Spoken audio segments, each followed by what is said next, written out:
आज सकाळु मो देह टिके भल लागु नथिला हेले संध्या होला पर हठात गोटे प्लान गला।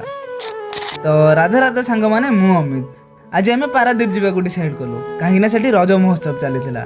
तो बस आउ डेरी न करी गाड़ी धरी आमे बाहरी पड़िलु। पारादीप जीवा रास्ता रे गोटे अलग मजा थाए। रास्तार व्यू समुद्र कूलर पवन आउ सांग मानक सह गप देखु देखु केते बेले आमे पारादीप रे पहुंची गलु जानि ही पारिलुनु। सेठी पहुंची गाड़ी पार्क करी आमे बुलिबा स्टार्ट कर देलु।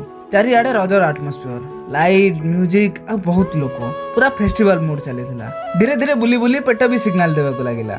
भूख लागुथिबारु आमे सीधा चली गलु किछि खाइबा पई। आ सेठी आमे खाइलु मथुरा केक। सत कहबी तो भूख बेले से केक रो टेस्ट पूरा नेक्स्ट लेवल रो थिला। खाइबा परे आमे पुणी बुलिबाकू लागिलु। मझिरे टिके फोटो शूट भी कलु काहे ना फोटो तो दरकार नहले इंस्टाग्राम को कंटेंट के दबो। तापर आमे सी बीच आडू गलु। सामने रे समुद्र थंडा पवन आ हाथ रे पांपड़ से फीलिंग्स को कैमरा रे कहि होबनी। तापर राती हे जाइथिबारु आमे फेरीबा स्टार्ट कलु किंतु कहानी एडी शेष होइनी।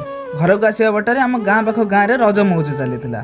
आमे भाबिलु सेठी भी टिके बुली आसीबा आ प्रोग्राम कहूची टिके वेट करो सेति पई आमे वेट न करी सीधा घर को पळै आसिलु। आज सकाळु देह भल नथिला हेले शेष रे दिनटा बहुत सुंदर है।